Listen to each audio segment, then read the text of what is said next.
Elena, bumaba ka na sa entablado. Nakakahiya ka.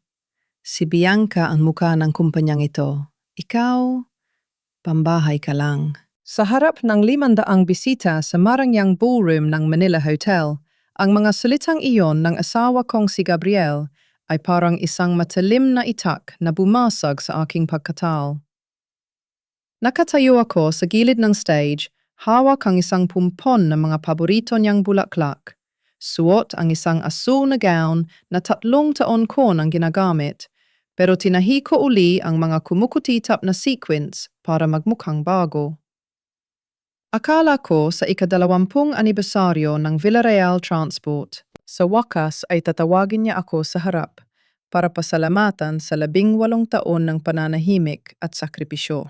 Ngunit hindi pa sa salamat ang natanggap ko. Sa halip isang malamig na pagtataboy ang bumungad sa akin habang ang lahat ng mata ng mga negosyante at matataas na tao sa lipunan ay nakatuon sa amin. Gabriel, anong sinasabi mo? Pabulong kong tanong, pilit na pinananatili ang ngiti kahit nanginginig na ang aking mga tuhod. Kahit isang pagbati lang, Gabriel, para sa ating dalawa ito, di ba? Hindi niya ako sinagot. Sa halip, tinalikuran niya ako at humarap sa mikropono. Ang kanyang boses na dati puno ng pangako ng pag-ibig ay umalingaw-ngaw sa buong hall ng may kakaibang yabang. Ladies and gentlemen, I would like to introduce the real soul behind the success of Villarreal Transport. The woman who brought us to the global market, our communications director, Ms. Bianca Lopez. Isang masigabong palakpakan ang sumunod. Umakyat sa entablado si Bianca, isang babaeng nasa kanyang mga huling bahagi ng 20, suot ang isang gown na alang kong mas mahal pa sa kinita ng aming kumpanya sa loob ng 1 buwan noong nagsisimula pa lang kami. Magaan siyang lumapit kay Gabriel, humalik sa pisngi nito at humarap sa madla na parang siya ang tunay na reyna ng gabing iyon. Naramdaman ko ang pag-init ng aking mga mata. Gusto kong tumakbo, pero tila napako ang aking mga paa sa carpet. Sa sulok ng aking mga mata, nakita ko ang aking biyenan, si Doña Beatriz.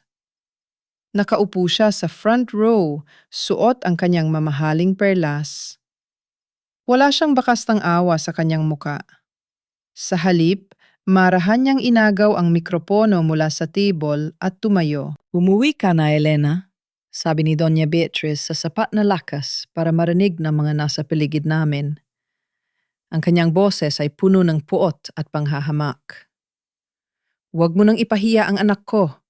Wala kang alam kundi mag-alaga ng bahay at magluto. Bianca is what this company needs. You are just a shadow that needs to fade away. Lumingon ako sa paligid naghahanap ng kakampi.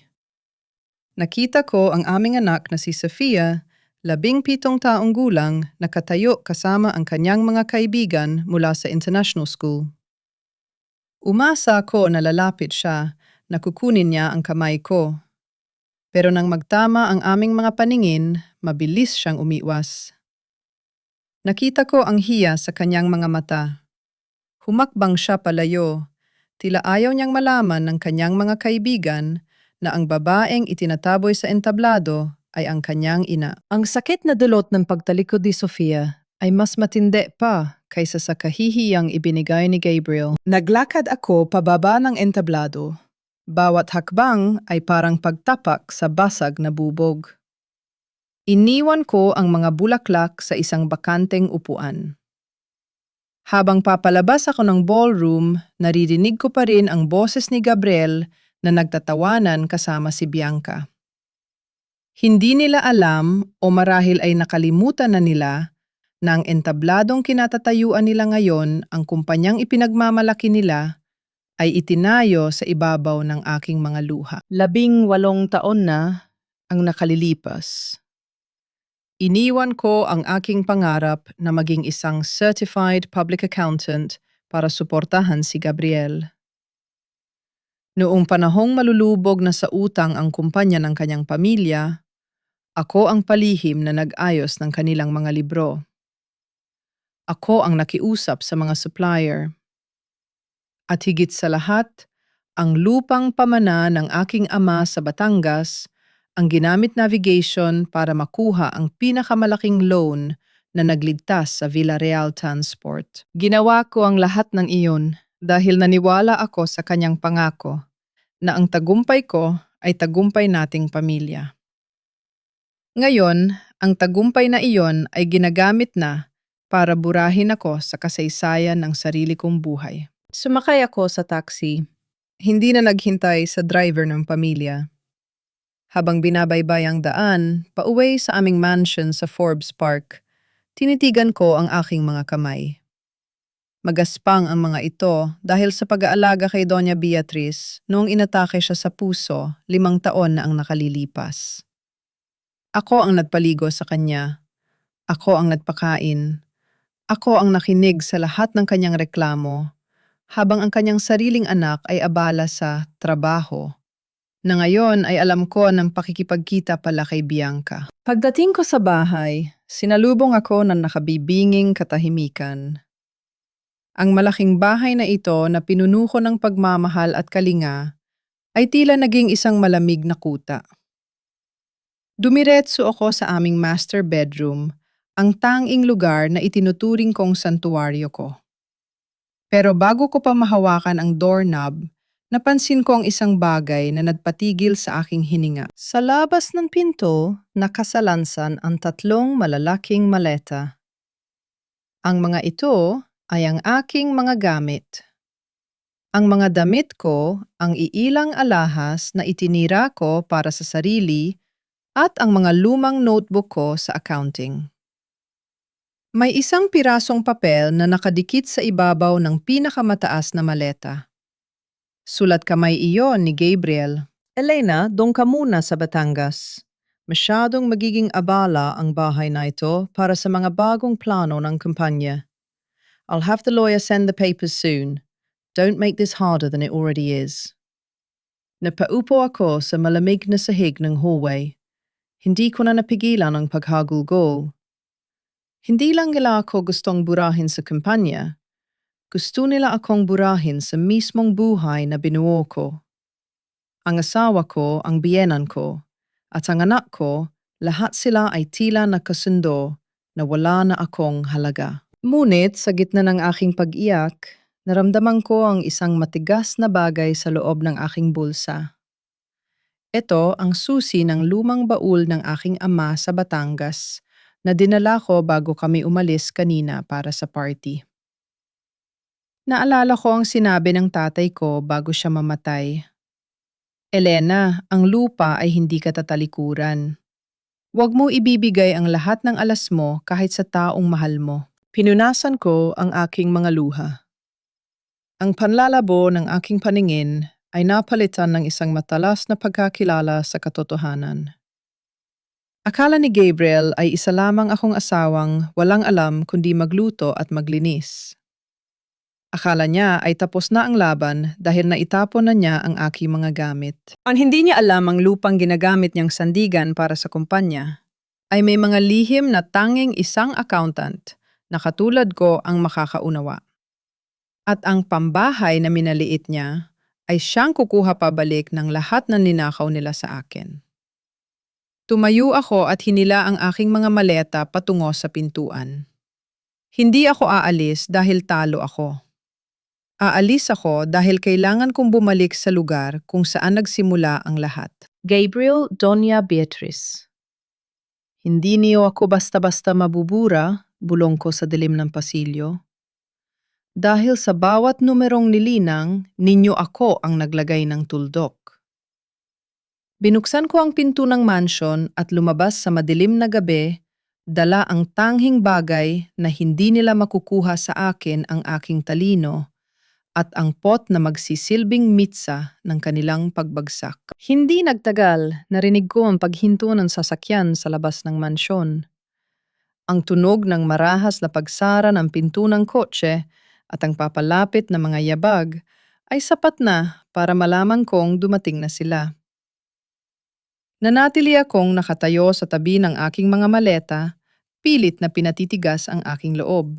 Bumukas ang pinto at iniluan nito si Gabriel, na maluwag na ang kurbata, at si Doña Beatrice na inaalalayan ng isang nurse. Kasunod nila si Sofia na dire-diretsong umakyat sa itaas nang hindi man lang ako tinitingnan. Ang kanyang pag-iwas ay tila isang panibagong saksak sa aking puso. Ngunit wala na akong luha para dun. Bakit nandito ka pa sa hallway, Elena? Bungad ni Gabriel. Ang kanyang boses ay puno ng pagkairita na tila ba ang presensya ko ay isang dumi sa kanyang magandang gabi? Hindi ba malinaw ang sulat ko? I told you to go to Batangas tonight. Gusto kong marinig mula sa iyo, Gabriel. Matatag kong sagot, kahit ramdam ko ang panginginig ng aking boses. Pagkatapos ng 18 taon, ganito na lang ba itatapon mo ako na parang basura dahil lang sa isang biyangka? Humalakak ng mahina si Doña Beatriz habang naupol sa kanyang wheelchair. Senyalis niya sa nurse na lumayo muna. Huwag kang mapagmataas, Elena. You were never an equal to Gabriel. Naging asawa ka lang naman dahil kailangan namin ang lupa ng tatay mo noon. Ngayong stable na ang kumpanya, ano pa ang silbi mo rito?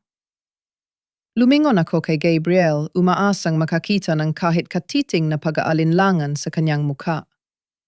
Pero wala. Ang tanging nakikita ko ay ang kanyang pagkainip.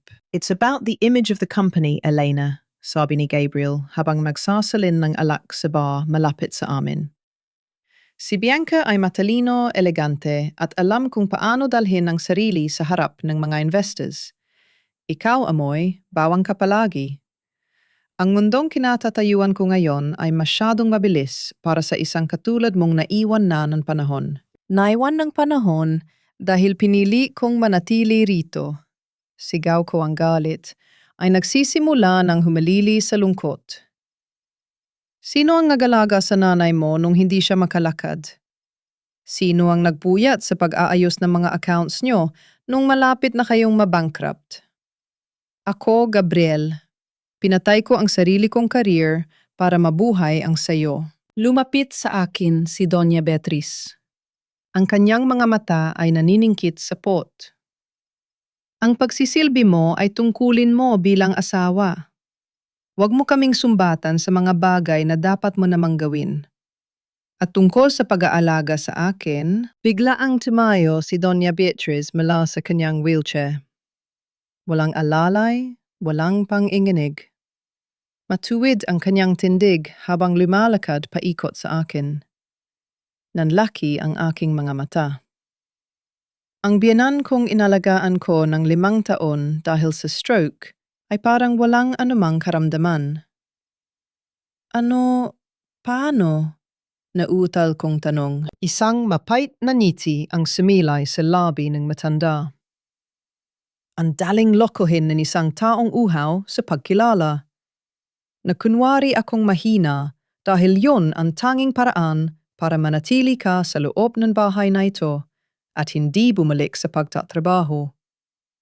I needed a high-end servant, Elena. Someone I could control. At dahil sa pagiging mabuti mong menapau, nakuha ko ang 5 taon ng libreng serbisyo mula sa iyo. Napahawak ako sa dingding. Ang mundong binuo ko sa paligid ng sakripisyo at pagmamahal ay gumuho sa isang iglap. Ang bawat gabing hindi ko pagtulog, ang bawat sakripisyo ko para sa kanilang kalusugan at kapakanan ay bahagi lamang ng isang malaking dula. Gabriel, alam mo ito?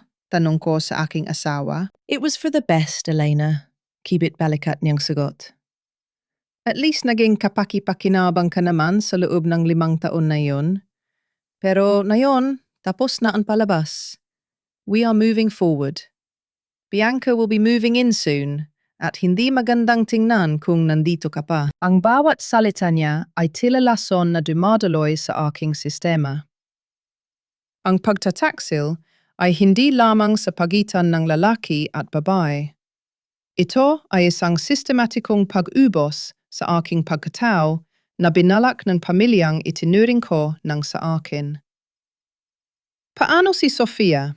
Tanong ko, ang huling pag-asa ko ay nakasalalay sa aking anak. Sofia is my daughter. She belongs to the Villarreal legacy, sagot ni Gabriel. And let's be honest, Elena, Sofia is ashamed of you. Nakita mo naman kanina sa party, diba? She wants a mother she can be proud of. A mother like Bianca, who can help her get into the best circles in Singapore. Hindi isang inang ang tanging alam ay magbilang ng labada. Para akong pinagsakluban ng langit at lupa. Ang aking sariling anak ay ginamit na rin laban sa akin. Ang port na kanina lamang ay maliit na ningas ay naging isang malaking sunog sa loob ng aking dibdib. Sige, sabi ko.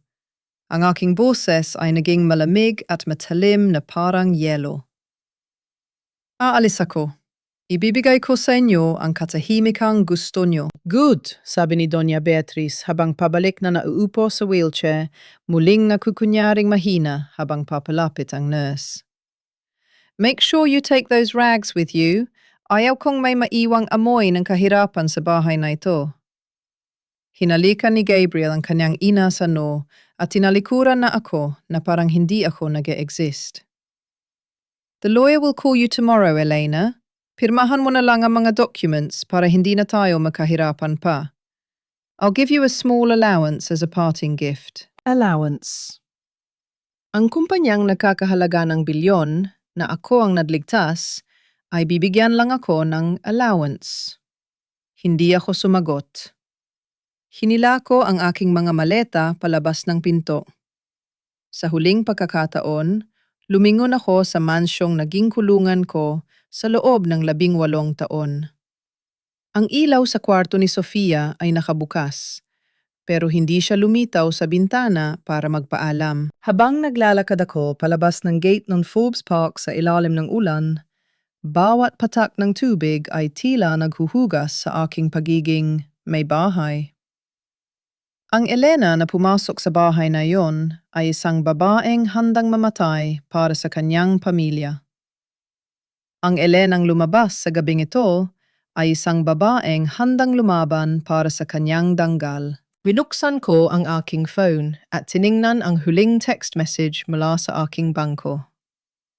Ang aking personal na account na itinago ko mula kay Gabriel ay may sapat na halaga para sa aking pamasahe at panimula sa Batangas. Pero higit pa, doon naalala ko ang mga dokumentong nakatago sa ilalim ng aking maleta, mga kopya ng accounts na palihim kong kinuha bago kami umalis para sa gala. Alam ko ang bawat butas sa pananalapi ng Villarreal Transport. Alam ko kung saan itinago ni Gabriel ang mga pondong hindi idineklara. At higit sa lahat, alam ko na ang pirma ko sa loan agreement ay hindi lamang isang simpleng obligasyon. Ito ang kanilang pinakamalaking kahinaan. Akala nyo ay tapos na ang palabas, pulong ko habang sumasakay sa bus patungong Batangas. Pero hindi nyo alam, Gabriel, Doña Beatriz, pinalabas nyo lang ang accountant na matagal nyo nang kinulong. At ang accountant na ito ang magpapatunay na ang lahat ng yaman ninyo ay nakatayo lamang sa buhangin. Habang bumibiyahe ang bus palayo sa Maynila, ang aking isip ay nagsimulang magbilang. Hindi ng labada, hindi ng mga sangkap sa kusina, kundi ng mga araw hanggang sa makita ko silang lahat na bumagsak sa aking paanan. Ang lumang bahay namin sa Batangas ay bumati sa akin ng may amoy ng alikabok at tuyong dahon. Malayo ito sa kintab at bango ng mansyon sa Forbes Park. Pero dito, sa bawat sulok ng mga dingding na gawa, sa nararamdaman ko ang presensya ng aking ama. Dito ako lumaki na puno ng pangarap bago ko ipinagpalit ang lahat. Para sa isang lalaking ang tanging mahal ay ang kanyang sarili. Madilim at malamig pero hindi ko binuksan ang lahat ng ilaw. Naupo ako sa lumang mesa ng aking ama, ang mesang naging saksi sa kanyang pagpupursige bilang isang accountant sa probinsya. Inilabas ko ang aking laptop at ang mga folder na palihim kong kinuha mula sa opisina ni Gabriel noong isang gabi. Nanginginig ang aking mga daliri habang binubuksan ko ang online banking portal para sa trust fund ni Sofia. Ito ang fund na binuo namin mula pa nung isilang siya. Bawat birthday gift, bawat bonus na natatanggap ni Gabriel, at ang mga natitipid ko mula sa household budget ay dito ko inilalagay. Ito ang ticket ni Sofia para sa kanyang pangarap na mag-aral sa Singapore. Ngunit nang bumukas ang screen, tila tumigil ang pagtibok ng aking puso. 0, bulong ko sa hangin. Paanong naging 0? Mabilis kong tiningnan ang transaction history. Sa loob ng huling 3 buwan, may mga sunod-sunod na malalaking withdrawals. Hindi iyon napunta sa matrikula o sa deposito para sa dormitoryo ni Sofia. Ang mga pangalan ng tumanggap ng pera ay mga luxury boutique sa Makati, isang high-end car dealer, at isang real estate developer para sa isang condominium sa Bonifacio Global City. Ang perang pinaghirapan kong itabi para sa kinabukasan ng aking anak ay ginamit ni Gabriel para bilhin ang luho ng kanyang kabit. Isang matinding hapdi ang gumuhit sa aking dibdib. Maari kong tiisin na ipahiya ako. Maari kong tiisin na nakawan ako ng danggal. Pero ang nakawan ng aking anak ng kanyang kinabukasan. Iyon ang hindi ko mapapalampas. Agad kong kinawagan si Sofia. Ilang ring bago niya sinagot. Maingay sa kanyang paligid, may mga musikang maririnig at tawanan ng mga kabataan. Ma, stop calling me. I'm with my friends. Pungat niya ang boses ay puno ng pagkairita. Sofia, makinig ka sa akin. Pilit kong pinapakama ang aking boses. Nasaan ang daddy mo? Alam mo ba kung nasaan ang education fund mo? Narinig ko ang kanyang malalim na buntong hininga. Ma, si daddy na ang bahala doon.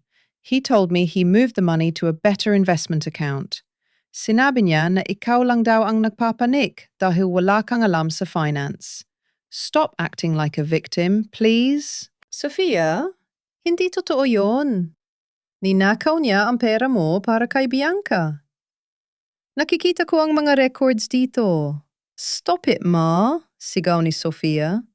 Sapat na para tumahimik ang musika sa kanyang paligid. Bianca is actually nice. She promised me she'd take me to Singapore next week para tingnan ang campus. Siya ang gumagawa ng paraan, hindi ikaw, na puro lang drama, sabi ni Daddy. Kaya mo lang daw ginagawa ito dahil gusto mong sirain ang image niya na yung successful na siya. Huwag mo na kaming guluhin. Bago pa ako makapagsalita, pinatayan na niya ako ng telepono. Naiwan akong nakatitig sa screen ng aking laptop habang ang mga luha ay muling pumatak. Pero sa pagkakataong ito, hindi ito luha ng lungkot. Ito ay luha ng purong pot. Ginamit ni Gabriel ang sarili naming anak para magmukhang kontrabida ako. Nilason niya ang isipan ni Sofia para isiping ang kanyang ina ay isang balakid sa kanyang tagumpay. Binalikan ko ang mga dokumento. Sa ilalim ng mga records ng kampanya, may nakita akong isang digital file na may pamagat na Project Batangas. Binuksan ko ito at doon ko nakita ang isang bagong loan agreement na may petsa lamang nitong nakaraang buwan. Nanlaki ang aking mga mata nang makita ko ang aking pangalan sa ilalim ng co-borrower at guarantor. May pirma sa ibabaw ng pangalan ko, isang pirma na kamuhang-kamuha ng sa akin, pero alam kong hindi ko isinulat. Ginamit ni Gabriel ang lupang ito, ang bahay na kinalalagyan ko ngayon, at ang mga lupain sa paligid nito bilang karagdagang collateral para sa 1 bilyong pisong utang. At ang mas masakit, ang perang nakuha sa loan na ito ay hindi napunta sa operasyon ng kumpanya, kundi sa isang shell company na nakarehistro sa pangalan ni Bianca Lopez. Ninakaw niya ang mana ko, ninakaw niya ang kinabukasan ng anak ko, at nayon plano niyang ibaon ako sa utang habang siya ay nagpapakasa sa sayaman kasama ang kanyang kabit. Akala mo ba ay ganoon ako kadaling lokohin, Gabriel? Bulong ko habang binubuksan ang isa pang software sa aking laptop, isang forensic accounting tool na matagal ko nang hindi nagagamit. Sa labas nagsisimulang magliwanag ang kalangitan. Ang umaga sa Batangas ay tahimik, pero sa loob ng aking puso, isang bagyo ang nabubuo. Ang bawat sentimong ninakaw niya, ang bawat kasinungalingang itinanim niya kay Sofia, ay babalik sa kanya ng may kasamang interes. Hindi lang ako asawang iniwan. Ako ang accountant na nakakaalam kung saan nakatago ang bawat kaluluwa ng Villarreal Transport. At sa pagkakataong ito, sisiguraduhin kong walang matitira sa kanila. Kinuha ko ang aking cellphone at nag-text sa isang lumang contact, si Attorney Dante, ang matalik na kaibigan ng aking ama. Ninong, kailangan ko po ng tulong nyo. May mga dokumento akong kailangang ipa-verify. Oras na para bawiin ang sa akin. Ilang minuto ang lumipas, tumunog ang phone ko. Isang text mula kay Sofia. Ma, Daddy and Bianca are taking me to Singapore tomorrow for good. Don't bother coming to the airport. We're starting a new life without you. Napahigpit ang hawak ko sa phone. New life, sige Gabriel. Simulan nyo na. Dahil bago matapos ang linggong ito, sisiguraduhin kong wala na kayong buhay na babalikan. Ang sikat ng araw na tumatagos sa bintana ng aming lumang bahay sa Batangas ay hindi kasing kinang ng mga chandelier sa Manila. Pero ito ang nagbigay sa akin ng kakaibang init. Dito sa gitna ng amoy ng tuyong dahon at kape, unti-unting humuhupa ang panginginig ng aking mga kamay. Ngunit ang bawat tibok ng puso ko ay tila isang orasan, nagbibilang ng bawat sandaling ninanakaw ni Gabriel sa aming anak. Tumayo ako at nilapitan ang malaking baul na gawa sa Nara sa sulok ng kwarto ng aking ama. Ito ang kanyang santuaryo. Kahit noong nabubuhay pa siya, alam kong dito niya itinatago ang mga pinaka-importanteng alaala at dokumento ng kanyang buhay bilang accountant ng mga magsasaka at maliliit na negosyante sa aming bayan. Tay, tulungan niyo po ako, bulong ko habang binubuksan ang mabigat na takib. Sa loob nakasalansan ang mga lumang ledje na may mga sulat kamay niya. Sa bawat pahina, makikita ang kanyang katapatan. Habang hinahalukay ko ang mga papeles, isang maliit na notebook na balot ng plastik ang nakakuha ng aking pansin. Ito ang personal na talaarawan ni tatay noong mga panahong nagsisimula pa lang kaming gamitin ang aming lupa bilang collateral para sa Villarreal Transport. Binuksan ko ang isang pahina na may petsang 18 taon na ang nakalilipas. Ngayong araw, pinirmahan ang kasunduan para sa loan ni Gabriel. Hindi ako kampante sa kanyang manamata, pero mahal siya ng anak ko. Gayunpaman bilang proteksyon kay Elena, siniguro kong ang special clause sa Section 14 ay mananatili. Hindi ito mabubura ng kahit anong pirma ni Gabriel nang wala ang pisikal na presensya at beripikasyon ng aking anak sa harap ng board. Nanlaki ang aking manamata. Special clause. Mabilis kong hinanap ang kopya ng orihinal na kasunduan sa ilalim ng baul. At doon sa gitna ng mga naninilaw na papel, nakita ko ang dokumentong hindi ipinakita sa akin ni Gabriel kailanman. Ayon sa kasunduan, dahil ang lupang collateral ay paraphernalia property o ari-ariang tanging sa akin lamang, nagmula anumang desisyon na magbabago sa istruktura ng kumpanya o maglalagay sa panganib sa ari-arian ay nangangailangan ng aking veto. Ibig sabihin ang lahat ng pirma na pineke ni Gabriel para sa mga bagong loan at ang paglilipat ng pondo kay Bianca ay maaring mapawalang bisa. Higit pa doon, May karapatan akong suspendihin ang kapangyarihan ni Gabriel bilang CEO kung mapapatunayan kung nilabag niya ang mga kondisyon ng aking paggarantiya. Napaupo ako sa sahig yakap-yakap ang dokumento. Ang aking ama ay hindi lang accountant, siya ay isang manghuhula. Alam niya na darating ang araw na kakailanganin ko ng panangga laban sa taong pinagkatiwalaan ko ng aking buhay. Tay, salamat, hikbi ko. Sa unang pagkakataon sa loob ng maraming taon, naramdaman kong hindi ako nag-iisa. Habang hinihimas ko ang notebook, isang golden moment ang naglaro sa aking isipan. Naalala ko noong bata pa ako, pinapanood ko si tatay na nagbibilang ng pera sa mesang ito. Sabi niya sa akin, Elena, ang mga numero ay parang mga sundalo. Kung alam mo kung paano sila ayusin, ipagtatanggol ka nila. Pero kung pababayaan mo sila, sila ang unang tatalikod sa iyo. Sa loob ng 18 taon, pinabayaan ko ang aking mga sundalo.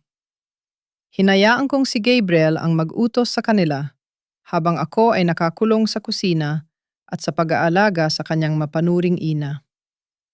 Pero ngayon, kukunin ko na uli ang aking ranggo. Biglang tumunog ang aking cellphone. Isang hindi pamilyar na numero. Hello? Ma'am Elena, si Mang Teddy po ito.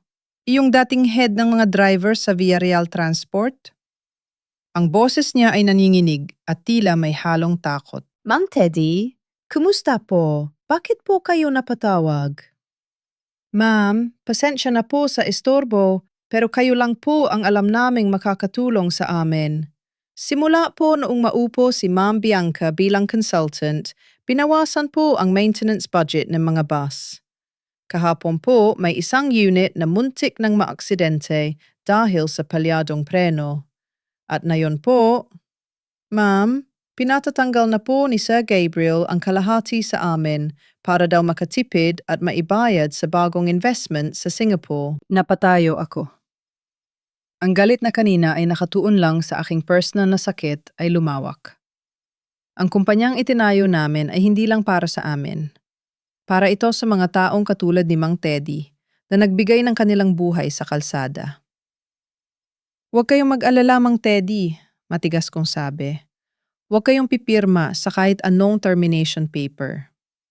Sabihin niyo sa kanila, ayon sa orihinal na kasunduan ng kumpanya, kailangan ng pirma ng guarantor para sa anumang mass layoff o restructuring. Talaga po, ma'am, pero sabi po ni si Gabriel, wala na daw po kayong kinalaman sa kumpanya.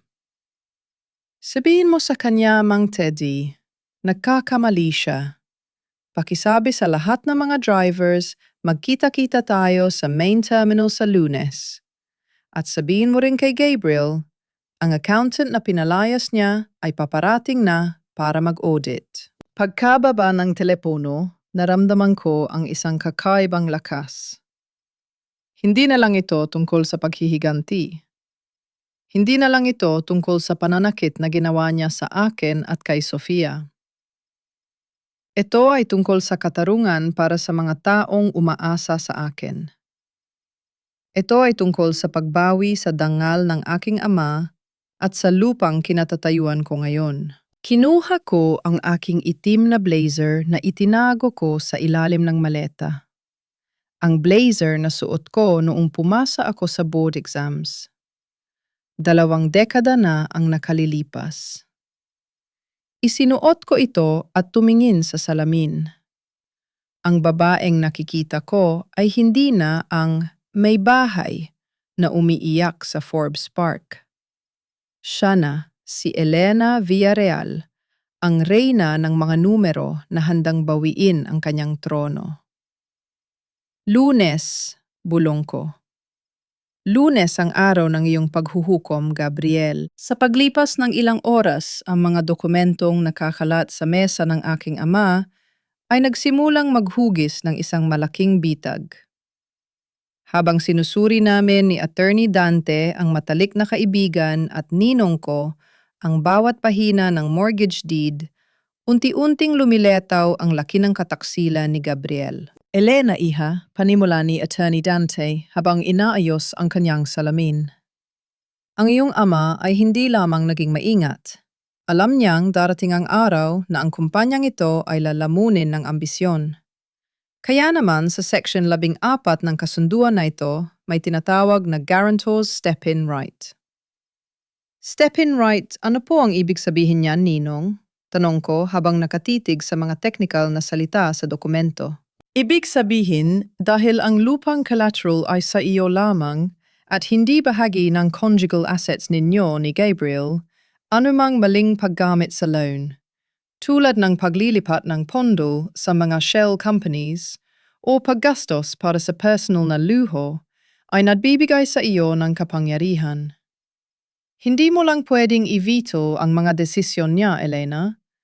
Maaari mong bawiin ang control ng kumpanya mula sa kanya bilang proteksyon sa iyong ari-arian. Naramdaman ko ang isang malamig na kilabot sa aking likuran. Ang armas na hawak ko ay mas matalas pa kaysa sa inaakala ko. Hindi lang ito depensa. Ito ay isang kuta na pwedeng lapirot sa imperyong binuo ni Gabriel. Pero Ninong, ang mga pirma ko, tiningnan ko ang mga pekeng dokumento.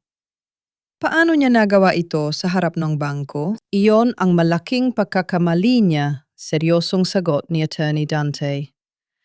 Gumamit siya ng isang tiwaling notaryo, pero nakalimutan niya na ang titulo ng lupa ay nasa pangalan mo pa rin at ang orihinal na special clause ay nakarehistro sa Registry of Deeds dito sa Batangas. Ang ginawa niya ay falsification of public documents. Isang krimen, Elena. Sa gitna ng aming pag-uusap, biglang tumunog ang aking cellphone. Isang tawag mula kay Gabriel. Nagkatinginan kami ni Ninong. Senyales niya sa akin na sagutin ito at i-loudspeaker. Elena, nasaan ka? Ang boses ni Gabriel ay puno ng galit at kaba. Bakit ka nag-iiskandalo sa mga drivers? Anong karapatan mong sabihan silang huwag pumirma sa termination papers? Ang karapatan ko, Gabriel, ay nagmumula sa katotohanang ako, ang guarantor ng kumpanyang kinalalagyan mo ngayon. Kalmado kong sagot bagamat ang puso ko ay mabilis ang tibok. At nakalimutan mo yata, ang lupang kinatatayuan ng terminal at ang main office ay sa akin, hindi sa inyo. Narinig ko ang kanyang marahas na paghinga. Huwag mo akong simulan, Elena. Wala kang alam sa negosyo. Ang kumpanya ay nasa ilalim ng pangalan ko. Ikaw ay asawa lang. At kung ayaw mong masaktan, bumalik ka na rito at pirmahan ang huling waiver na ipapadala ko. Kung hindi sisiguraduhin kung wala kang makukuha kahit isang sentimo sa annulment natin. Annulment? Napangiti ako ng mapait. Akala ko ba ay gusto mong ipaglaban ang image ng pamilya? O baka naman nagmamadali ka ng ipakasal si Bianca dahil kailangan nyo nang emerge ang mga accounts nyo bago lumabas ang audit? Sandaling natahimik ang kabilang linya. Ramdam ko ang kanyang pagkagulat. Anong audit ang sinasabi mo? Ang audit na gagawin ko, Gabriel. Bilang guarantor, hinihiling ko ang full financial disclosure ng Villarreal Transport sa loob ng 3 araw. Kung hindi i-exercise ko ang step-in right ko at ipapasara ko ang access mo sa lahat ng bank accounts ng kumpanya. Wala kang magagawa, I have the board's support, sigaw niya. Tingnan natin, Gabriel. Tingnan natin kung suportahan ka pa nila kapag nalaman nilang ang perang pambayad sa loan ay ginamit mo para sa penthouse ni Bianca sa BGC. Sika na lang sa Lunes. Pinatayan ko siya ng telepono. Ramdam ko ang adrenaline na dumadaloy sa aking mga ugat. Handa ka na ba, Elena? Tanong ni Attorney Dante. Kapag itinuloy natin ito, wala nang balikan. Mawawasak ang pangalang Villarreal. Tumingin ako sa 5 larawan ng aking ama sa dingding. Naalala ko ang 18 taon ng aking pananahimik. Naalala ko ang pagtalikod sa akin ni Sofia. At naalala ko ang nisi ni Doña Beatriz habang sinasabi niyang isa lamang akong high-end servant. Ninong, ang pangalang Villarreal ay matagal nang winasak ni Gabriel noong ipinagpalit niya ang kanyang dangal para sa luho, matatag kong sabi. Ang gagawin ko lang ay iligtas ang natitirang piraso nito para sa mga taong tunay na nagtrabaho. Ngunit bago pa kami makapagplano ng susunod na hakbang, may dumating na panibagong mensahe sa aking phone. Hindi mula kay Gabriel, kundi mula sa isang hindi kilalang numero. Isang litrato ang naka-attach. Ito ay litrato ni Sofia. Nakaupo siya sa isang restaurant sa Singapore kasama si Bianca at isang lalaking hindi ko kilala. Pero ang nakakuha ng atensyon ko ay ang caption ng litrato.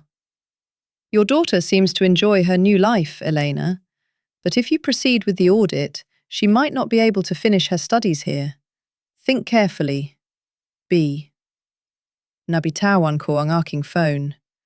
Ang huling baraha nila ay ang sarili kong anak.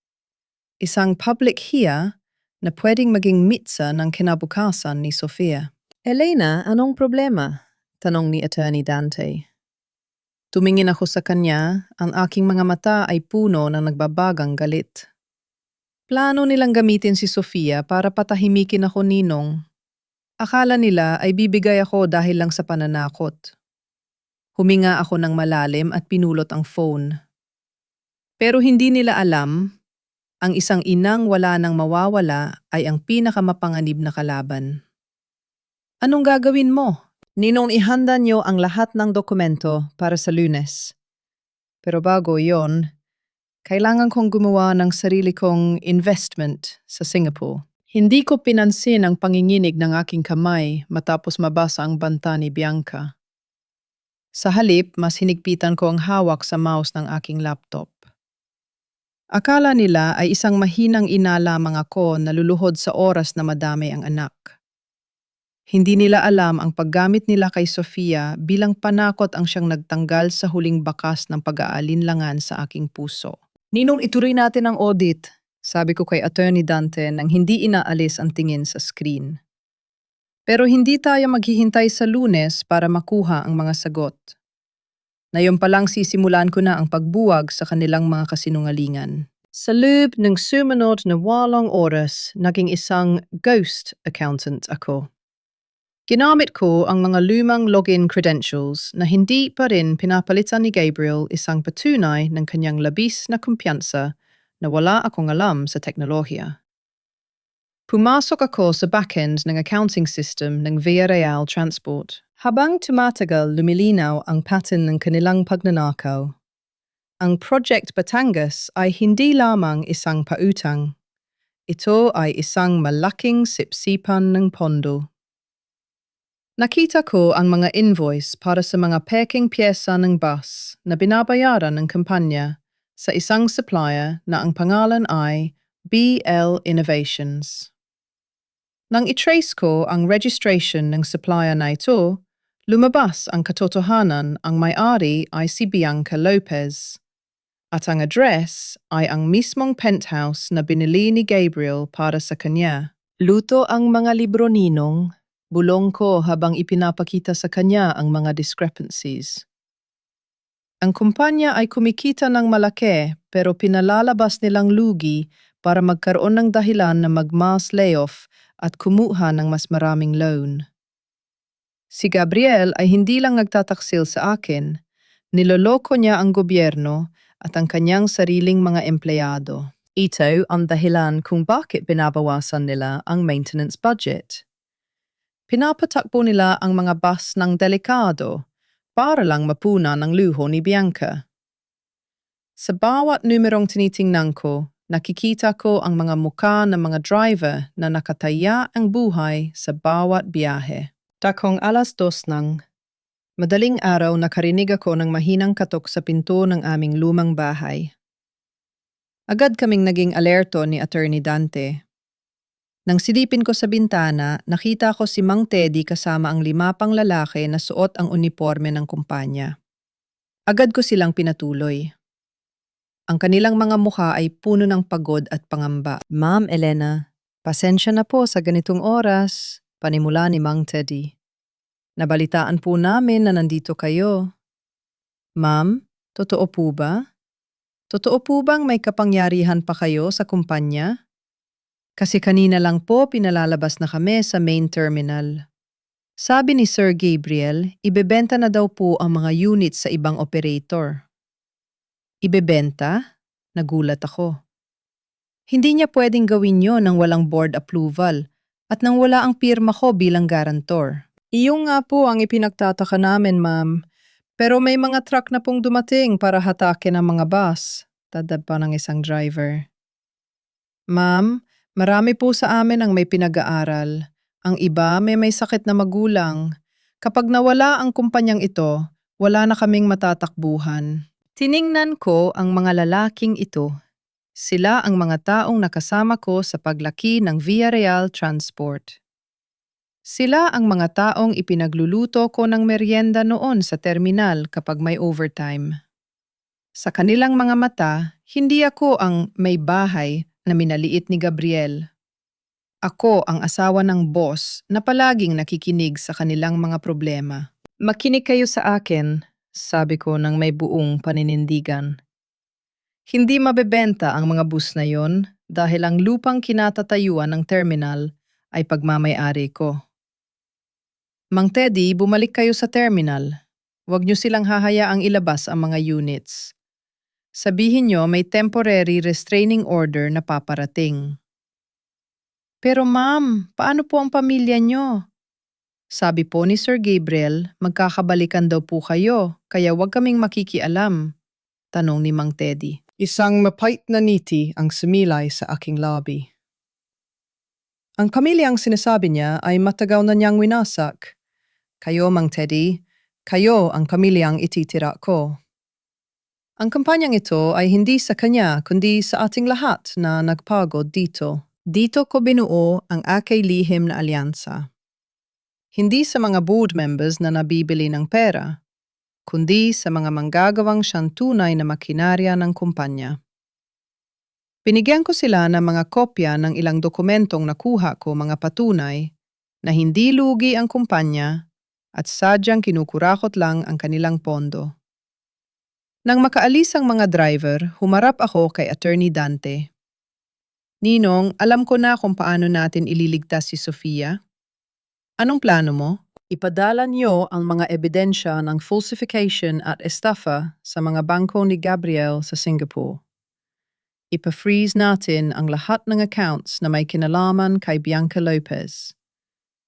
Kapag wala na silang access sa pera, wala na ring silbi si Bianca kay Gabriel. At doon natin makukuha si Sofia. Kinuha ko ang aking phone at nag-text kay Bianca. Isang screenshot lamang ng kanyang rehistradong shell company at ang audit report na nag-uugnay sa kanya sa korupsyon. You want to talk about Sophia's future, Bianca? Let's talk about yours first. Your penthouse and your accounts are now under my watch. If one hair on my daughter's head is harmed, or if she misses one class, I will make sure you spend the rest of your youth in a Philippine jail. Tick-tock. Sa unang pagkakataon, matapos ang maraming taon, naramdaman ko ang tunay na kapangyarihan. Hindi ito kapangyarihan ng pera, kundi kapangyarihan ng katotohanan. Ako ang ghost accountant. Hindi nila ako nakikita sa kanilang mga mararangyang party, pero nararamdaman nila ang bawat galaw ko sa loob ng kanilang mga ledger. Gabriel thought he erased me, but he only made me invisible. And as a ghost, I am now his greatest haunting. Dumating ang Sabado, nang may dalang kakaibang bigat sa hangin ng Batangas. Mula sa bintana ng aming lumang bahay, natanaw ko ang paghinto ng isang pamilyar na itim na SUV, ang sasakyang simbolo ng lahat ng kayabangang binuo ni Gabriel. Bumaba siya suot ang isang simpleng t-shirt at maong pilit na nagmumukhang abang asawa na nagnanais ng pakikipag-ayos.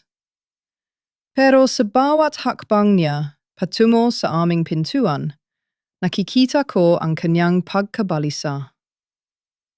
Ang kanyang mga mata ay hindi nakatingin sa akin ng may pagmamahal, kundi sa paligid na tila ba tinitimbang niya ang halaga ng lupang kinatatayuan ko. Elena? Bungad niya ng pagbuksan ko siya. Ang kanyang boses ay malambot puno ng pilit na pagsisisi. Maari ba tayong mag-usap? Mag-isa lang ako? Pinatuloy ko siya sa loob.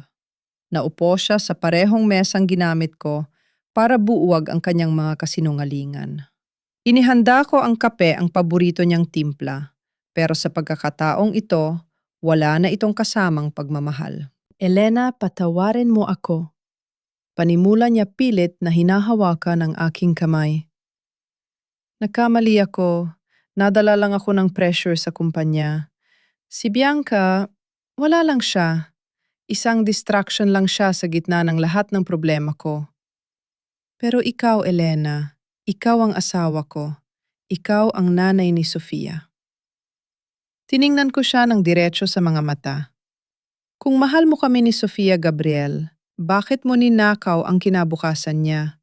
Bakit mo nilimas ang trust fund niya para sa luho ng distraction mo? Bahagyang natigilan si Gabriel pero mabilis siyang nakabawi. Hindi ko nilimas, Elena. Inilipat ko lang para protektahan ang kumpanya. At yun nga ang dahilan kung bakit ako nandito. Ang bangko, nagkakaroon sila ng maling hinala dahil sa mga audit na sinasabi mo.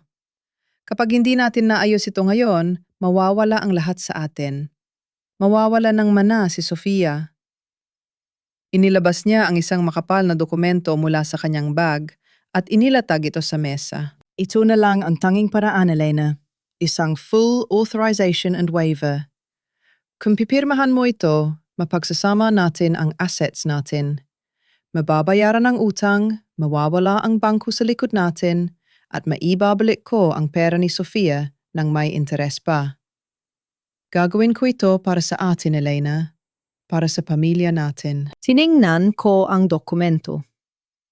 Sa ilalim ng mga technical na salita, alam ko ang tunay na pakay nito ang tuluyang paglipat sa kanya ng kapangyarihan sa aking lupa upang tuluyan na siyang makatakas kasama si Bianca. Gusto niyang gamitin ang huling pirma ko para silyuhan ang sarili kong pagkatalo. Pamilya? Tanong ko habang kinukuha ang ballpen. Pagkatapos mong itapon ang mga gamit ko sa hallway, pagkatapos mong hayaan ang nanay mo na alilain ako sa loob ng 5 taon. Gagawin ko ang lahat para bumawi. Elena, palalayasin ko si Bianca. Magbabago ang pakikitungo ni nanay sa iyo.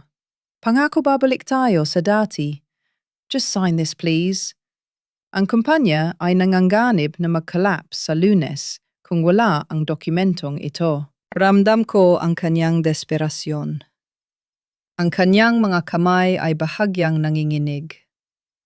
Sa sandaling iyon, isang golden moment ang pumasok sa aking isip. Naalala ko ang 18 taon na palagi akong sumusunod. Palagi akong tumatango. Palaging ang sagot ko. Dahil akala ko ay iyon ang kahulugan ng pagiging mabuting asawa. Pero ngayon, nakikita ko ang isang lalaking maliit. Isang lalaking nakasandal sa aking pirma para manatiling nakatayo. Alam mo, Gabriel, panimula ko habang dahan-dahang binubuksan ang takip ng bullpen. Akala ko noon ang pinakamasakit na bahagi ng pagsasama natin ay ang pagtataksil mo. Pero nagkakamali ako. Ang pinakamasakit ay ang katotohanan ng akala mo ay ganoon pa rin ako kauto-uto hanggang ngayon. Ano? Kumunot ang kanyang no. Alam ko na ang tungkol sa Singapore, Gabriel. Alam ko ang tungkol sa BL Innovations. At alam ko na ang pirma ko sa loan noong nakaraang buwan ay peke. Tumayo si Gabriel ang kanyang maskara ng pagiging mabait na asawa ay tuluyang nahulog. Elena, huwag kang maging matigas. Pipirmahan mo ito o sisiguraduhin kong hindi mo na makikita si Sofia kailanman. May mga koneksyon ako sa Singapore. Madali ko siyang maitatago sa'yo. Hindi ako natinag. Sa halip, mas hinigpitan ko ang hawak sa bullpen. Huli na ang banta mo, Gabriel. Habang nagmamaneho ka papunta rito, ang mga ebidensya ng falsification at estafa mo ay nasa mesa na ng board at ng mga bangko. At si Bianca malamang ay tinatawagan ka na niya ngayon dahil hindi na niya mabuksan ang kanyang account sa Singapore. Eksakto sa pagkakasabi ko noon, tumunog ang kanyang cellphone. Kitang-kita ko ang pangalan ni Bianca sa screen. Hindi niya ito sinagot sa halip, ay dinamba niya ang mesa para agawin ang dokumento, pero mas mabilis ko itong hinila. Pirmahan mo na, Elena. Ibibigay ko ang kahit ano. Huwag mo lang akong sirain sa bangko. Sigaw niya halos magmakaawa na ang kanyang boses na may halong pagbabanta. Tumingin ako sa kaniya. Ang aking mga mata ay puno ng determinasyon. Inilapit ko ang dulo ng bullpen sa papel. Ito ang pirma na magtatakda ng kanyang kapalaran. Pero hindi ko ito pipirmahan para iligtas siya. Gusto mo ng pirma ko, Gabriel? Bulong ko habang nakatitig sa kanyang mga nanlilisik na mata. Ibibigay ko sa iyo ang pirma na nararapat sa iyo. Huling sandali. Nakatapat ang bullpen sa papel. Ang kapalaran ng Villarreal Transport at ang kinabukasan ng aming pamilya ay nakasalalay sa isang galaw ng aking kamay. Elena, please. Huminga ako ng malalim tumingin sa larawan ng aking ama at isinulat ang isang bagay sa papel na hindi niya inaasahan. Jan, tapos na tayo, Gabriel. Tinitigan ni Gabriel ang dokumentong nasa mesa. Nanlaki ang kanyang mga mata at unti-unting namula ang kanyang muka sa galit nang mabasa ang isinulat ko sa tapat ng linyang dapat ay para sa aking pirma. Sa halip na pangalan ko, malalaki at mariing mga letra ang nakasulat. Hindi ako magpapaalipin sa isang magnanakaw. Elena, anong kahibangan ito? Sigaw niya sabay hablot sa papel. Milamukos niya ito at itinapon sa sahig. Pinibigyan kita ng pagkakataong isalba ang sarili mo, pero pinipili mong maging matigas. Akala mo ba ay mananalo ka sa akin? Isang piraso lang ng lupa ang hawak mo, pero ako ang may hawak ng buong sistema. Ang sistemang itinayo mo sa kasinungalingan, Gabriel. Kalmado kong sagot habang dahan-dahang tumatayo. Akala mo ba ay hindi ko alam na ang audit ay hindi lang hiling ng bangko? Ang Securities and Exchange Commission ay nagsisimula na ring mag-imbestiga dahil sa mga report na ipinadala ko noong isang gabi. Hindi mo na ako kailangang takutin dahil ikaw ang totoong takot na yon. Humakbang. Si Gabriel palapit sa akin, ang kanyang mga mata ay nanlilisik. Huwag mong kalimutan, Elena. Ang kahihiyan ko ay kahihiyan din ni Sofia. Kapag bumagsak ako, kakaladkarin ko kayong dalawa sa putik. Sino ang maniniwala sa isang asawang depressed at unstable na katulad mo? Sasabihin ko sa lahat na ginagawa mo lang ito dahil sa selos public, hiya Elena. Yan ang ibibigay ko sa iyo. Subukan mo, Gabriel, hamon ko sa kaniya. Sabihin mo sa lahat na baliw ako. Pero hindi mababago ng ingay mo ang katotohanang ang mga accounts na hinawakan ko ay may sapat na ebidensya para mabulok ka sa kulungan. Ang step-in right ko bilang guarantor ay aktibo na mula pa noong mapatunayan kong pineke mo ang pirma ko sa huling loan. Natigilan si Gabriel. Ang pawis sa kanyang no ay nagsimulang tumulo. Paano mo nalaman ang tungkol sa step-in right? Masyado kang naging kampante dahil akala mo ay nakulong mo na ako sa kusina habang buhay, sabi ko ng may halong pait. Pero nakalimutan mo na ako ang anak ng taong nagturo sa iyo kung paano magsimula. Ang bawat sentimong inilipat mo kay Bianca, ang bawat bus na hindi mo pinaayos para makatipid lahat, yon ay may bakas.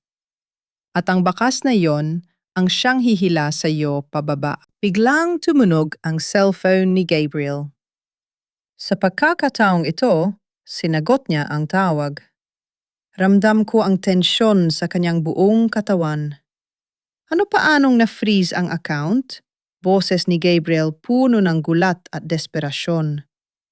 Hindi maaari. Legal ang lahat ng transactions na yon. Tinitigan niya ako ng may halong takot at pagkamuhi. Anong ginawa mo, Elena? Hindi ako ang may gawa niyan, Gabriel. Ang batas ang gumagalaw para sa akin, sagot ko. Ninong Dante and I have already submitted the affidavit of falsification sa main branch ng bangko sa Manila at Singapore. Standard procedure lang ang i-freeze ang accounts kapag may hinala ng fraud. Napaupo si Gabriel sa upuan. Ang kanyang dating tindig na puno ng yabang ay tuluyan ng gumuho. Sa sandaling iyon, ang makapangyarihang CEO ng Villarreal Transport ay mukhang isang batang nawawala. Elena, please.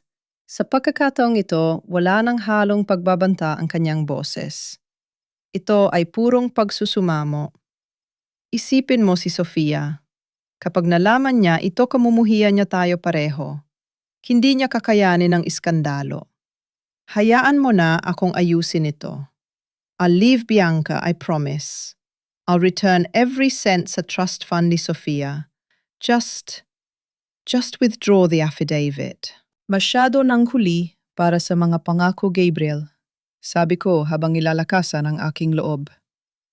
Ang pagmamahal ko sa iyo ay matagal mo nang pinatay. At ang pagmamahal ko kay Sofia iyon ang dahilan kung bakit ko ito ginagawa. Kailangan niyang makita na ang kanyang ina ay hindi isang basahan na pwedeng tapakan at itapon. Kahit mawala ang lahat sa atin, tanong niya ang boses ay nanginginig. Mas mabuting mawala ang yaman kaysa mawala ang dangal, sagot ko. Ngunit bago pa makasagot si Gabriel, bumukas ang pinto ng bahay. Hingaw na pumasok si Mang Teddy, ang kanyang muka ay puno ng kaba. Ma'am Elena, Sir Gabriel, sigaw niya. Ma'am, may balita po galing sa terminal sa Manila. Ang mga bus po, may mga tao pong nagpipilit na ilabas ang mga units. Sinasabi po nilang binili na daw po ang kumpanya ni Miss Bianca Lopez. Ano? Sabay naming sigaw ni Gabriel. Sir May, bitbit silang mga papel na may pirma niyo daw po at ni Doña Beatriz. Sabi nila, ang kumpanya ay hindi na sa inyo, kundi sa BL Innovations na. Lumingon ako kay Gabriel. Ang kanyang muka ay naging kasing puti ng papel.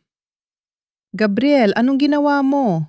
I signed a transfer of management agreement nung nakaraang linggo, nautal niyang sagot. Sabi ni Bianca, para lang daw yon sa tax protection. Sabi niya, dummy corporation lang ang BL Innovations para itago ang assets natin mula sa audit. Napahawak ako sa aking no. Tanga ginamit kanya, Gabriel. Hindi lang asawa ang tinalikuran mo. Kinalimutan mo rin ang pagiging negosyante mo dahil sa bulag na pag-ibig sa kanya. Hindi niya gagawin sa akin yun. Pagtangi pa rin ni Gabriel pero ang kanyang mga mata ay nagsasabi ng kabaligtaran. Gagawin niya at ginawa na niya, sabi ko habang mabilis na kinukuha ang aking bag. Ninong Dante, Mang Teddy, kailangan nating pumunta sa Manila ngayon din, Gabriel, kung gusto mong iligtas ang natitirang piraso ng kumpanya mo. Sumama ka sa amin. Pero asahan mo, hindi na ikaw ang boss sa biyaheng ito. Ito ang turn na hindi ko inaasahan. Akala ko ay si Gabriel lang ang kalaban ko. Pero mas malaki pala ang ahas na pinatira niya sa aming buhay. Si Bianca ay hindi lang kabet. Siya ay isang manghuhutot na planong limasin ang lahat. Habang papalabas kami ng bahay sa gitna ng dilim, naramdaman ko ang bigat ng laban na aming kakaharapin. Ang step-in right ko ang tanging paraan para harangan ang illegal na paglipat ng kumpanya kay Bianca. Elena, tawag ni Gabriel, habang pasakay kami ng sasakyan. Bakit mo pa ako tinutulungan? Pwede mo naman akong hayaang mabulok. Tumingin ako sa kanya ng may halong awa at determinasyon. Hindi kita tinutulungan, Gabriel. Inililigtas ko ang kumpanyang itinayo ko kasama ang tatay ko. At pagkatapos nito, sisiguraduhin kong wala ka nang babalikan. Sa pagkakataong ito, ang labanan ay hindi na lang sa pagitan ng mag-asawa. Ito ay isang digmaan para sa bawat bus, bawat driver, at bawat sentimong ninakaw mula sa amin. Ang gabi ay mahaba, pero ang accountant sa loob ko ay nagsisimula pa lang mag-compute ng kabayaran. Ang biyahe pabalik ng Maynila ay parang isang walang katapusang dulo ng gabi.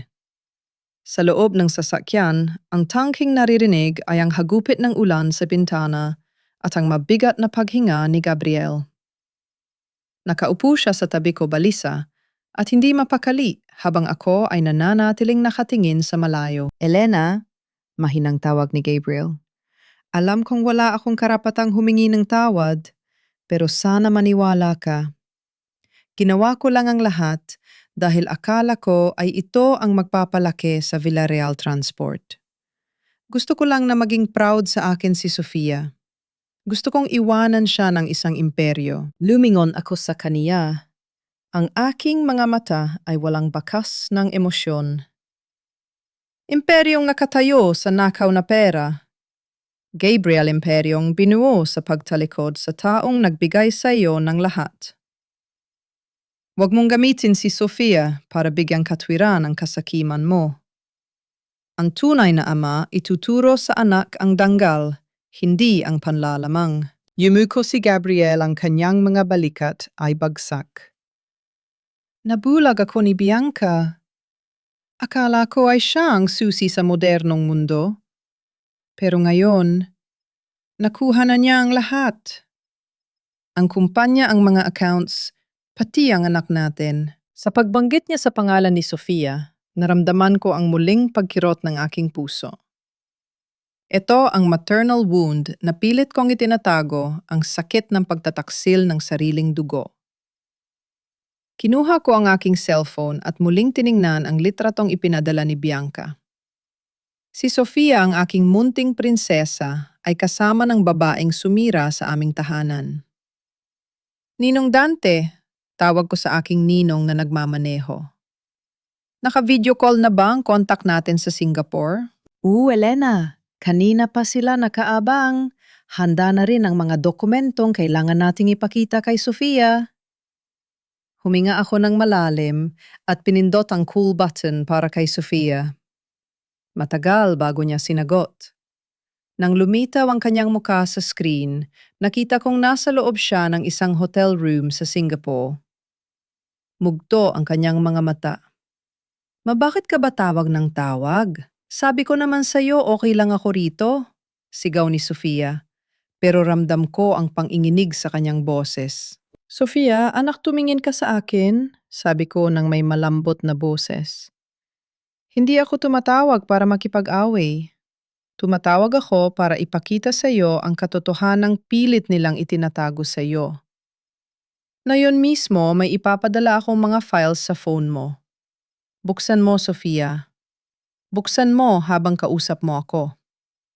Ipinadala ko ang mga screenshots ng trust fund withdrawals at ang Project Batangas document kung saan pineke ni Gabriel ang aking pirma para pondohan ang kumpanya ni Bianca. Nakita ko sa screen ang pagbabago ng ekspresyon ni Sofia habang binabasa ang mga dokumento.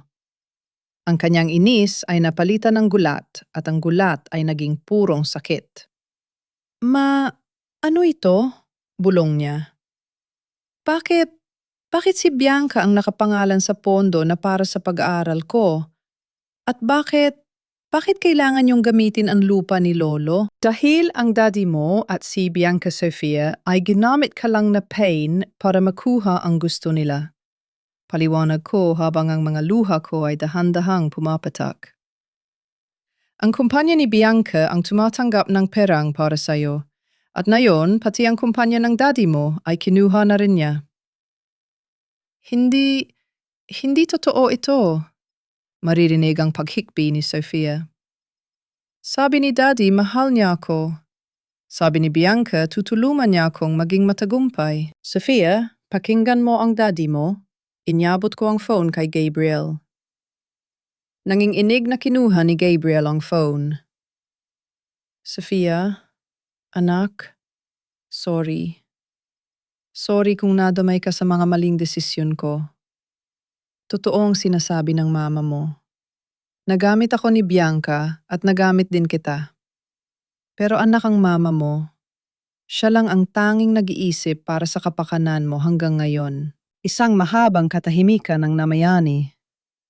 Ang hikbi ni Sofia ay mas lalong lumakas. Nanay, sorry po. Sorry kung naniwala ako sa kanila. Sorry kung ikinahiya kita. Ang sama-sama ko. Shh, anak. Makinig ka sa akin. Sabi ko pilit na pinatatatag ang aking boses. Huwag kang lalabas ng hotel room na yan. May mga tao akong pinapunta riyan para sunduin ka. Huwag kang sasama kay Bianca kahit anong mangyari. Babawiin natin ang lahat, Sofia.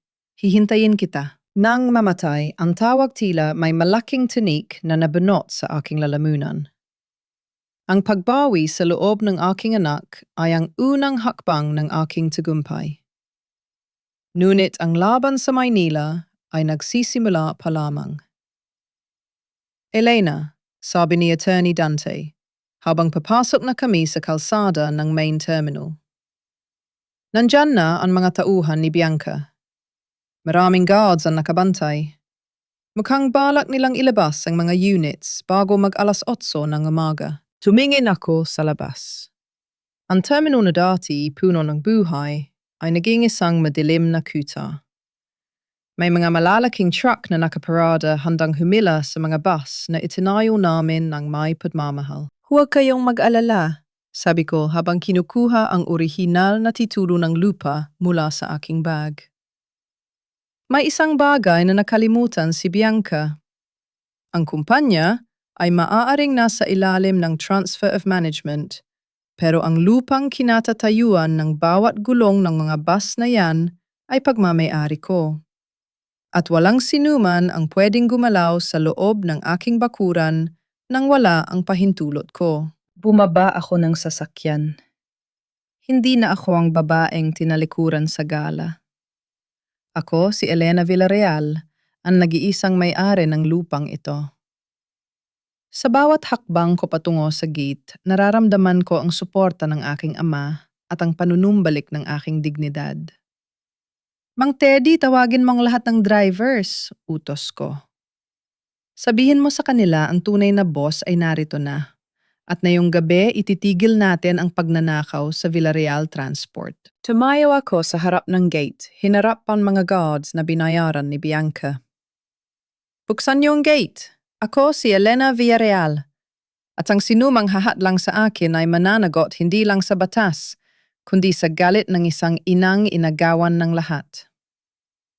Ito ang golden moment ng aking pagbabalik. Ang bawat numero, bawat dokumento at bawat sakripisyo ay magsasama-sama para sa huling paghuhukom. Sa ilalim ng malakas na ulan at nakabubulag na liwanag ng mga searchlight sa terminal, nagtapo ang dalawang magkaibang mundo.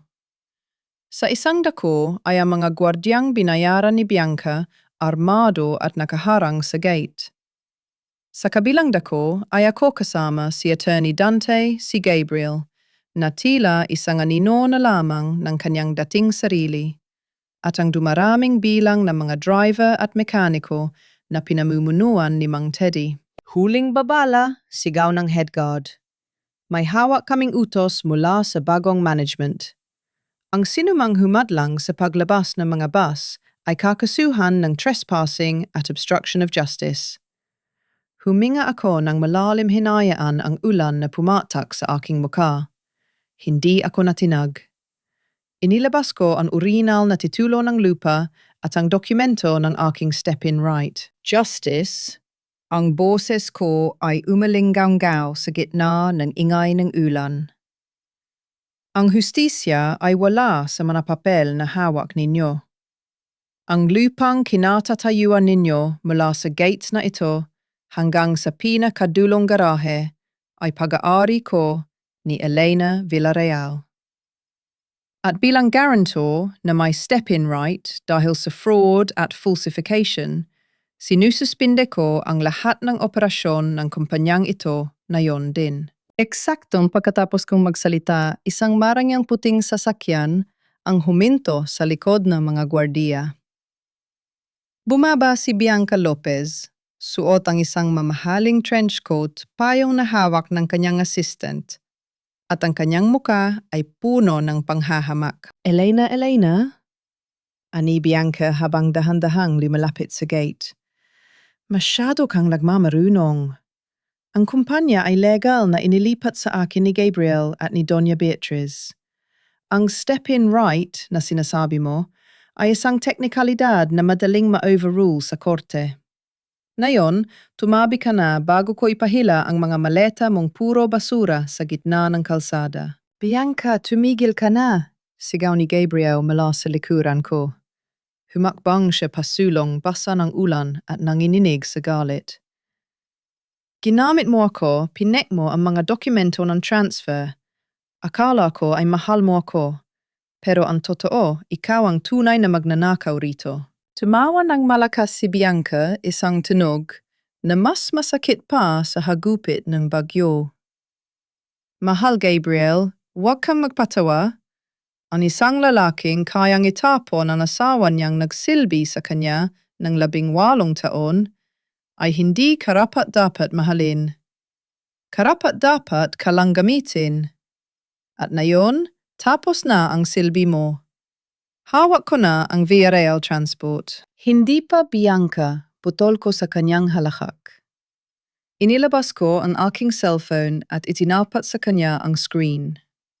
Habang abala ka sa pag-utos sa mga gwardiyang ito, ang National Bureau of Investigation, NBI, ay nasa opisina mo na sa BGC. Ang mga accounts ng BL Innovations naka-freeze na lahat. At ang transfer agreement na ipinagmamalaki mo, hindi yan balido dahil ang lupa na ginamit bilang collateral ay hindi kailanman naging bahagi ng kumpanya. It is my personal property, Bianca, and I never gave my consent. Nawala ang ngiti sa labi ni Bianca. Nagsisinungaling ka, hindi mo kayang gawin yon? Accountant ako, Bianca, sabi ko nang may malamig na paninindigan. Bawat numero na dumaan sa kamay mo, bawat invoice na pineke mo para sa BL Innovations ay na-trace ko na. Ang bilyong-bilyong utang na balak mong ipasa sa akin at kay Gabriel, ikaw ang mananagot doon. At tungkol sa step-in right, hindi lang ito teknikalidad. Ito ang batas na nagpoprotekta sa mga taong katulad ko laban sa mga ahas na katulad mo. Biglang bumukas ang malaking gate ng terminal mula sa loob.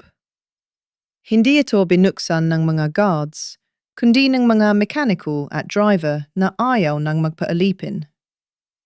Lumabas sila bit-bit ang kanilang mga kagamitan at pumaligid sa amin. Ma'am Elena, kami na ang bahala rito, sabi ni Mang Teddy habang nakaharap sa mga guards. Hindi lalabas ang kahit isang bus dito. Ang kumpanyang ito ay para sa amin, hindi para sa isang kabit na magnanakaw. Anong tinitingin-tingin niyo? Sigaw ni Bianca sa kanyang mga gwardiya. Paalisin niyo sila, ilabas niyo ang mga bus. Ngunit walang gumalaw sa mga guards. Nakita nila ang dumaraming bilang ng mga manggagawa. Nakita nila ang determinasyon sa aking mga mata. At higit sa lahat, narinig nila ang tunog ng mga sirena ng pulis na paparating. Bianca Lopez, you are under arrest for estafa, falsification of public documents, and violation of the Anti-Graft and Corrupt Practices Act. Aniing isang opisyal na bumaba mula sa patrol car kasama si Attorney Dante. Nanlaki ang mga mata ni Bianca. Sinubukan niyang bumalik sa sasakyan pero mabilis siyang hinarang ng mga pulis. Sa gitna ng putikan at ulan, ang reyna ng mga kasinungalingan ay tuluyan nang bumagsak. Ang kanyang mamahaling coat ay nadumihan at ang kanyang dating mapagmataas na mukha ay napalitan ng purong takot. Gabriel, tulungan mo ako, Sigaw ni Bianca habang pinapustasuhan. Tumingin si Gabriel kay Bianca pagkatapos ay sa akin. Sa unang pagkakataon, nakita ko ang tunay na pagsisisi sa kanyang mga mata. Pero wala na itong silbi. Elena, tawag ni Gabriel sa akin habang lumalapit. Salamat. Salamat sa pagliligtas sa kumpanya. Pwede na tayong magsimula uli. Maayos natin ito, di ba? Tiningnan ko si Gabriel, Ang lalaking minahal ko ng halos 2 dekada. Ang lalaking naging sentro ng aking mundo. Dahan-dahan kong inalis ang kanyang kamay na nakahawak sa aking braso. Ipinagtanggol ko ang kumpanya Gabriel dahil ito ang pawis at dugo ng tatay ko at ng mga taong narito. Pero wag mo isipin na ginawa ko ito para sa iyo, sabi ko na may pinalidad. Ang kumpanya ay itatayo ko uli, pero wala ka ng puwang dito. At ang tayo, matagal nang natapos iyon noong gabing itapon mo ang mga maleta ko. Pero ang pamilya natin, si Sofia ay paparating na rito mula sa Singapore, sabi ko habang tinatanaw ang liwanag ng bukang liwayway na nagsisimulang sumilip sa kabila ng ulan. At sisiguraduhin kong lalaki siya na ang nakikita ay isang inang marunong tumayo sa sariling mga paa, hindi isang inang nakadepende sa isang lalaking walang paninindigan. Sa gitna ng terminal habang isinasakay si Bianca sa patrol car at habang naghihiyawan sa tuwa ang mga drivers, naramdaman ko ang tunay na kalayaan. Ang public hiya na ibinunot nila sa akin ay bumalik sa kanila ng 10 ulit. Hindi na ako ang may bahay na binura. Ako, si Elena Villarreal, ang babaeng sumulat ng sarili niyang tadhana sa pamamagitan ng katotohanan at tapang. Habang dahan-dahang tumitila ang ulan, tiningnan ko ang mga bus na nakahanay ng maayos. Ang bawat isa sa kanila ay simbolo ng aking pagbabalik. Ang Villarreal Transport ay hindi na pagmamay-ari ng isang pamilyang puno ng lihim. Ito ay magiging pagmamay-ari ng mga taong tunay na nagmamahal sa serbisyo. Mang Teddy, ihanda ang mga unit, utos ko ng may niti. May mga biyahe tayong dapat ituloy, at sa pagkakataong ito ako na ang hahawak ng manibela. 3 buwan ang mabilis na lumipas. Ang amoy ng ulan at putik sa terminal ay napalitan na ng bango ng bagong pintura at pag-asa. Sa harap ng gusali ng Villarreal Transport na ngayon ay may bagong logo at mas maliwanag na kulay, nakatayo ako habang pinapanood ang pagdating ng mga bus mula sa kalsada. Ang kumpanya ay hindi na ang dating imperyong binuo sa takot at korupsyon. Sa tulong ni Attorney Dante na ipatupad ko ang Employee Ownership Program. Ang bawat driver-mekaniko at empleyado ay mayroon ng maliit na bahagi ng kumpanya. Hindi na lang sila mga trabahador. Sila na ay mga katuwang sa pag-unlad. Ma'am Elena, handa na po ang mga dokumento para sa foundation. Tawag sa akin ng aking bagong sekretarya. Salamat, Layla. Pakisabi kay Mang Teddy, ituloy ang training para sa mga bagong driver sa Batangas branch, sagot ko ng may ngiti. Pumasok ako sa aking opisina, ang dating opisina ni Gabriel, pero ngayon ay wala na ang mga mararangyang gamit na sumisimbolo sa kanyang kayabangan. Sa halip, ang mga pader ay napunuan ng mga litrato ng aming mga empleyado at ang lumang accounting license ng aking ama. Isang mahinang katok ang narinig ko. Bumukas ang pinto at pumasok si Gabriel. Hindi na siya ang CEO na nakasuot ng mamahaling suit. Ngayon, suot niya ay isang simpleng polo shirt. Ang kanyang mukha ay mukhang matanda kaysa sa kanyang edad at ang kanyang mga mata ay puno ng kapaguran. Elena, mahina niyang tawag. Salamat sa pagpayag na makausap ako. Maupo ka, Gabriel, sabi ko, nananatiling kalmado ang aking boses. Kumusta ang mga kaso? Ang lawyer ko ay gumagawa ng paraan para sa plea bargain, buntong hininga niya. Pero alam ko Kailangan kong pagbayaran ang lahat ng nagawa ko. Bianca is already testifying against me para mabawasan ang hatol sa kanya. Karma, di ba? Hindi ako sumagot. Tinitigan ko lamang siya. Wala na ang galit na dati inagpapakulo sa aking dugo. Ang tanging natitira ay isang malalim na pakiramdam ng paglaya. Elena, ang nanay, tinatanong kanya, dagdag ni Gabriel. Nasa nursing home na siya ngayon. Mag-isa lang siya roon. Ayaw siyang bisitahin ni Sofia. Naalala ko si Doña Beatriz, ang babaeng naging malupit sa akin sa loob ng maraming taon. Sasabihan ko si Sofia na dalawin siya. Ang galit ay hindi dapat ipamana sa susunod na henerasyon. Pero Gabriel, huwag kang aasa na pupunta ako roon. Yumuko si Gabriel, ang kanyang mga kamay ay nanginginig. Helena, baka naman. Baka pwedeng subukan nating muli. Kahit hindi bilang asawa, kahit bilang magkaibigan lang para kay Sofia. I lost everything, Elena. Ang kumpanya, ang reputasyon ko. Ikaw na lang ang natitira sa alaala ko. Tumayo ako at lumapit sa bintana, tinatanaw ang abalang kalsada ng Maynila. Gabriel, ang pagpapatawad ay isang desisyon na ginawa ko na para sa sarili kong kapayapaan. Pinatawad na kita. Pero ang pagbabalik sa dati, iyon ang hindi na mangyayari. Bakit, Elena?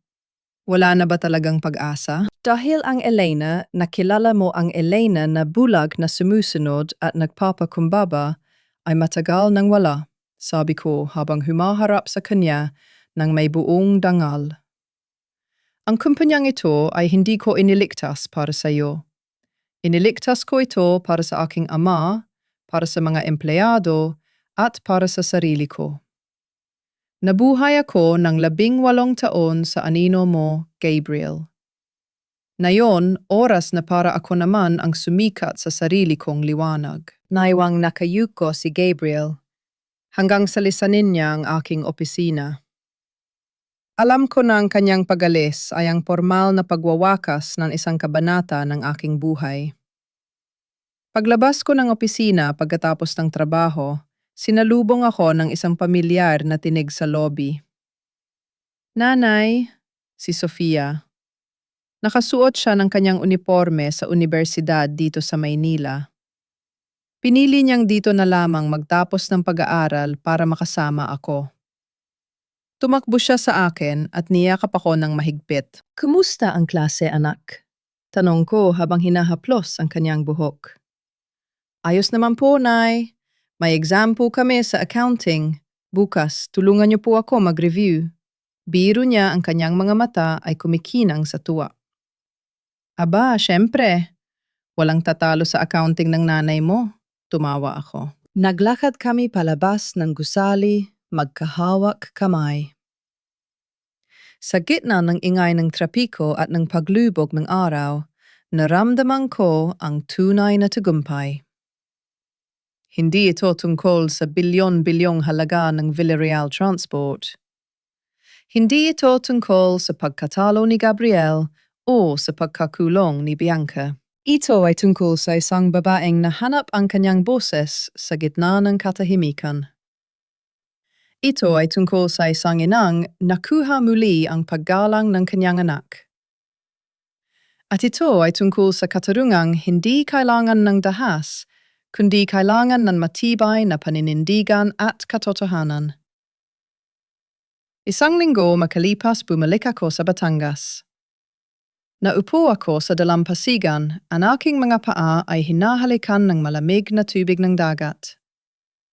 Hawak ko ang lumang notebook ng aking ama. Pinuksan ko ang huling pahina at isinulat ang aking sariling tala. Tay, tapos na po ang audit. Ang mga numero ay maayos na. Ang lupa ay ligtas na. Pero higit sa lahat, ang Elena na pinalaki mo ay hindi na muling hahayaang burahin ng sinuman. Tiningnan ko ang malawak na karagatan. Ang buhay ay parang accounting. Kailangan mong balansehin ang sakit at saya ang hirap at tagumpay. Maaring may mga pagkakamali sa simula. Maaring may mga nawawalang pondo ng pagmamahal. Pero sa huli, ang katotohanan ang laging magbibigay ng tamang resulta. Humihinga na ako ng maluwag. Wala nang utang na loob na kailangang bayaran sa mga maling tao. Wala nang hiya na kailangang pasanin. Ang may bahay na dati ibinura sa kumpanya ay siya na ngayong sumusulat ng sariling kasaysayan. At sa bawat bagong umaga, ang aking kwento ay magpapatuloy, hindi na bilang isang anino, kundi bilang isang babaeng malaya, matapang at buo.